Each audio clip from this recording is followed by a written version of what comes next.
اعلیٰ حضرت نے صرف اشعار کے ذریعے نہیں، سبحان اللہ، آپ کے فتاووں کو پڑھیں، آپ کی کتابوں کو پڑھیں تو عشق رسول کے سوتے پھوٹتے نظر آتے ہیں۔ چند مثالیں دے دیتا ہوں۔ الحمدللہ عز و جل اہل سنت کا یہ عقیدہ ہے کہ اللہ پاک کی عطا سے ہمارے پیارے آقا علیہ الصلوۃ والسلام اپنی امت کی حاجت روائی کے ساتھ ساتھ ان پر آنے والی مشکلات اور بلاؤں کو دور فرماتے ہیں، اور ہمیں جو کچھ ملتا ہے انہی کے در سے ملتا ہے۔ اسی نظریے کو امام اہل سنت نے قرآن و حدیث کی روشنی میں ثابت کیا ہے، اور اس پر ایک کتاب بنام الامن والعلا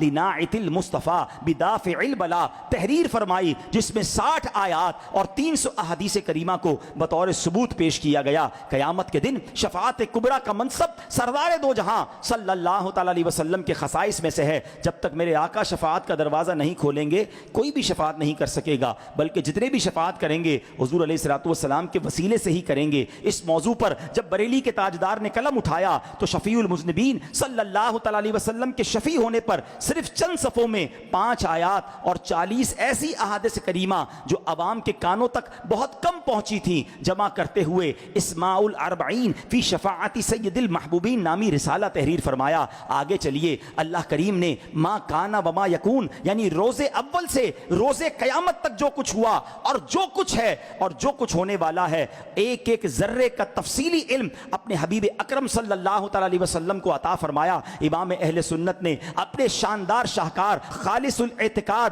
میں 120 دلائل بطور اختصار جمع فرمائے ہیں، جبکہ الدولۃ المکیہ بالمادۃ الغیبیہ، ازاحۃ العیب بسیف الغیب، انباء المصطفیٰ بحال سر و اخفا، اور انباء الحی ان کلامہ المصونہ تبیان لکل شیء میں علم غیب کے مسئلے میں سینکڑوں دلائل تفصیل کے ساتھ تحریر فرما دیے۔ آگے چلیے، نبی رحمت علیہ الصلوۃ والسلام کا نام اقدس سن کر انگوٹھے چومنے کے مسئلے پر سرزمین بریلی شریف پر تشریف فرما حدیث اور اصول حدیث کے اس ماہر نے صرف 29 برس کی عمر میں 30 افادات 12 فائدوں پر مشتمل رسالہ منیر العینی فی حکم تقبیل الابہامین لکھا، اور ہر فائدے کے تحت ایک اصول حدیث، پھر اس کے اس بات میں ڈھیروں دلائل پیش کیے۔ اللہ اکبر، مزید آگے چلیں، 1337 ہجری میں الزبدۃ الزکیہ لتحریم سجود التحیہ رسالہ تحریر فرمایا، اور سجدہ تعظیمی کے حرام ہونے پر 40 احادیث اور 150 فقہاء کرام کے نصوص اور 20 دلائل پیش کیے۔ اور آگے چلیے، ایک مٹھی داڑھی شریف رکھنا واجب اور داڑھی منڈانا حرام ہے۔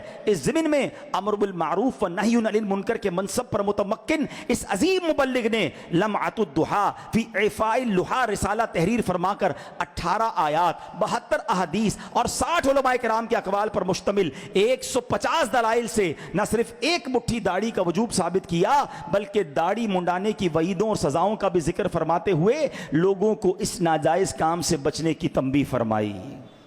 وادی رضا کی کوہ ہمالا رضا کا ہے، وادی رضا کی کوہ ہمالا رضا کا ہے، جس سمت دیکھیے وہ علاقہ رضا کا ہے۔ کون سا ایسا موضوع ہے جس پر میرے رضا نے قلم نہ اٹھایا؟ تو اے پیارے اسلامی بھائیوں، پھر کیوں نہ ہم ان سے محبت کریں، کیوں نہ ان کی پیروی کریں، کیوں نہ ان کے پیغام کو دنیا بھر میں پہنچانے کے لیے کوشاں رہیں۔